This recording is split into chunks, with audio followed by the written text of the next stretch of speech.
A screenplay is a roadmap for a film. So whatever is the final story that you want to see on the screen, you want to create it on the page. And you want to create all the elements that you want to see in the final film on this page. Which means that a screenplay is not only dialogue. A screenplay is a series of descriptions that follow the action and follow the life of the character, follow his or her experiences, what the character does, how he responds to the situations that you are creating for them as the story progresses. So a screenplay is a story that is a visual story, and it's very important to think of it as that. So as you're trying to figure out how do you want to write it, you want to think of visual situations, you want to think of interesting locations, you want to think of interesting interactions that your character will go through in order to experience the story you're giving them.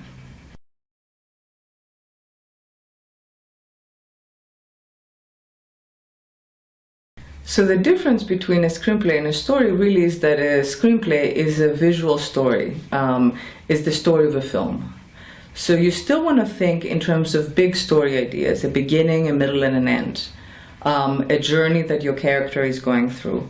But you want to do that in a visual way, and you want to think of yourself as not only the writer, you want to think of yourself also as the director, as the actor, as the editor of the piece. And what this means is that the writing as it sits on the page should communicate what you want the film to communicate. If it's a chase film, it should create a sense of rhythm that fits with that. If it's an intimate story, it should create a sense of rhythm that fits with that. As you're thinking of your characters going through the situations you're putting them through, you want to feel that you are them. You want to see the story through their eyes and decide what they would do in these circumstances. And with all that in mind, you really have to pay attention to where you are creating this world. What are the interesting visual elements of this world? And that really will create the best roadmap for your film.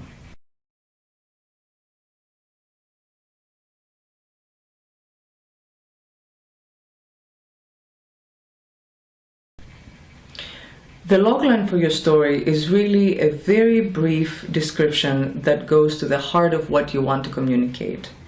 It is the kind of description that you would find in a festival catalog, that you would tell a friend when you're trying to describe what your film is about. So it has to be short, but it also has to communicate the spirit of the story as well as what the story is about.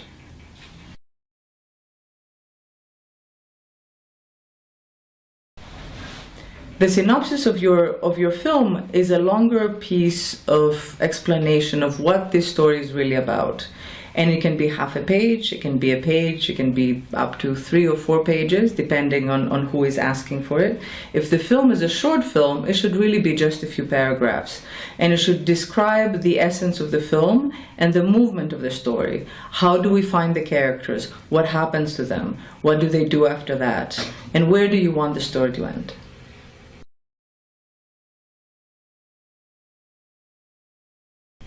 A treatment is a more detailed description of your story. One thing that you should really pay attention to when you're putting together your treatment is that it all should happen in the present tense. So what this means is that you have to write it as if you're looking at the screen and you're describing exactly what the viewer is seeing. So anything that has happened in the past, any backstory of the characters, anything that the character is thinking about does not belong in the treatment because we wouldn't be able to see it on the screen. Treatments can be about 2 pages, 3 pages, 5 pages. Again, if we're talking about a short film, maybe 1.5 pages or 2 pages, not really more than that. Because really, this is how much space you would have if you were doing a short film. You would only have a space that could be covered in a few minutes of screen time.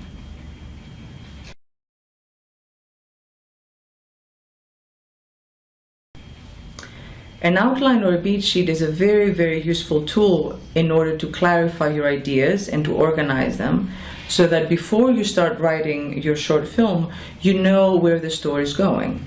And it is very easy to be tempted when you're together with the characters and you're writing scenes about them to start taking them into places and journeys that really do not belong inside your story.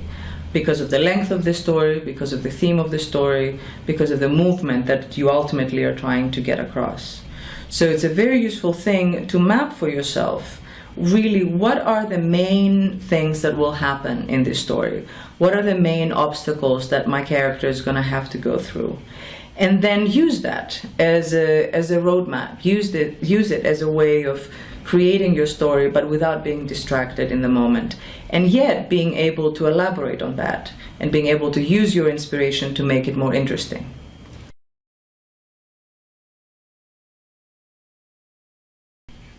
The format of an outline or a beat sheet is like this. You either want to do small paragraphs that cover each scene of your story, or you want to do a list of events, and that is what really a beat sheet is about. What happens, and then what happens next, and then what happens next, and very importantly, what do we learn in each one of these scenes? What do we learn about the character, what do we learn about the story, and what do we learn about the world?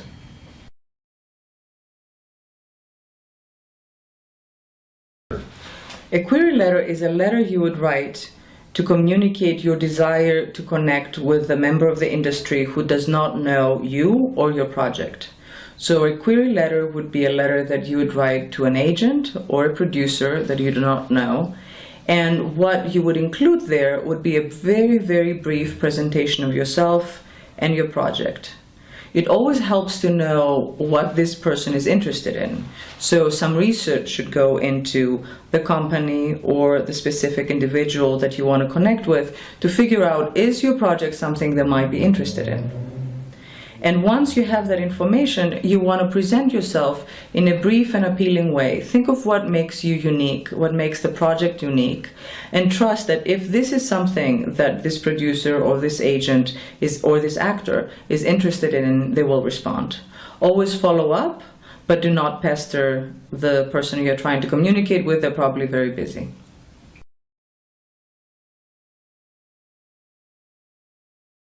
A spec script is a feature-length script, which means that it's a script between 100 or 120 pages.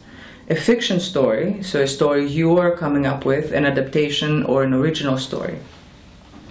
And specifically, a spec script means that you are writing it yourself. No one has commissioned you to do it. No one has hired you to do it.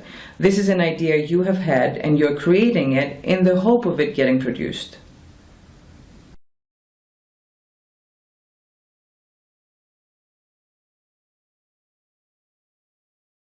What does a screenplay look like on the page? There are certain things that a professional screenplay should follow.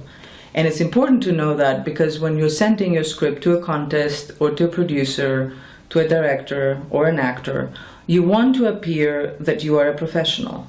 And this is important because you want your story to be read. So certain things to keep in mind is, for example, the length. The way that a screenplay works is that within a page, you cover about a minute of screen time. So if you're trying to write a story that will cover 5 minutes, 10 minutes, you want it to be an equivalent of about 5 to 10 pages. So a page per minute is an industry standard. Another thing that you want to pay attention to is the format. What does the story look like on the page? Novels look in a variety of ways. They don't have to look specifically on the page, but screenplays do. And there's a specific format. You can find books on that. There's also a lot of different ways that you can use a computer program to help you format your story. But very briefly, so you have an idea, there's always a description of where you're at, and that is always in caps. There's always a description of what happens, the action of the scene. And then there is the dialogue with a character name centered on the page. And once you go into production, then you have this idea of colored pages, where there are pages of different colors that you insert if you change a scene, or if you are revising something, so that everybody within your team will know that this is a new scene.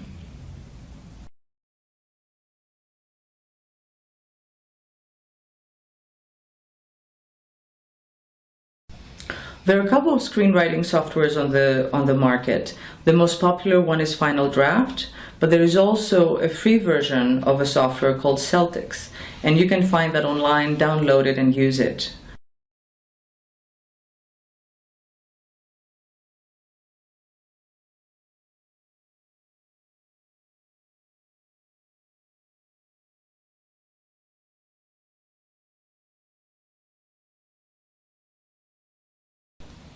There are no real formulas for writing a short film, but there are certain things you should keep in mind.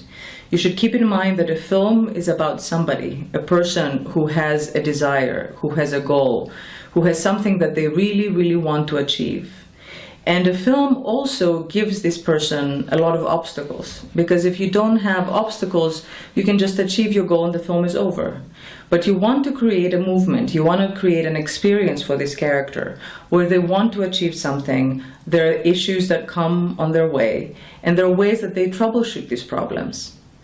The reason that it's important for them to troubleshoot these problems is because in this way you actually discover what they're really made of, what these people are really about. Because if things are easy, then no one really has to make choices. And a filmic story is all about choices. So you want to create a movement for the story. You want to create a sense of rhythm of a story where a character has an initial position, they have initial circumstances, then something happens to change those circumstances so the story can begin. And then we follow the story as the character goes over the obstacles, trying to achieve what they want most. And sometimes they get it, sometimes they don't, and most often they find something else on the way. But this is the rhythm of a story that you might want to have in mind while you're putting together your short films.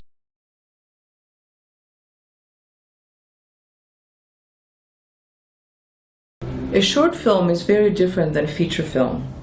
It is very different in terms of scope and in terms of length and in terms of how many complications it can cover, how many characters it can cover. And one of the things that is difficult is as you're coming to filmmaking, you have seen a lot of feature films. You have gone to the film theaters, you have watched films at home. You know internally in your body the rhythm of a feature film. But you don't really know what it feels like to write a short film. So it's very possible that when you come to an idea initially, you might come up with an idea that really belongs to a feature film and not a short film. It's the same thing between a novel and a short story. Some ideas fit within a short story, but some ideas really need a novel in order to develop. So one thing you can do is to actually look online for short films you like and get your eye and your mind trained to understand how little you need in order to tell your story. You need enough excitement, you need enough interest, but you don't need too many characters and you don't need too much production value because you won't be able to afford it. And your resources might be better put in terms of getting a better actor and better team put together.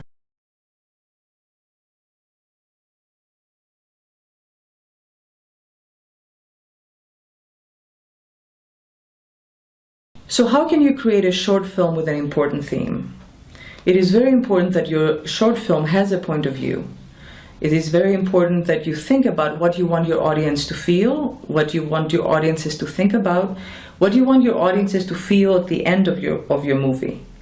But also, it's very important that you don't make a polemic, that you don't tell them what you think, that you find a way of putting through in your story the ideas that you want to get across. And how do you do that? How can you do that? The best thing to do is to really think about your characters and to really believe in what they believe in and create the problems that they're going to go through in order to emphasize and underline your theme. So you want to create a story that is about something that is important, but without telling your audience it is about that. But create situations for your characters where they go through problems that reflect this theme. And then they have to troubleshoot them. And then they have to be vulnerable and reveal themselves. And create a human story that talks about the ideas you want to talk about. And that would actually touch your audience and make them feel like they've gone through a very important experience with you.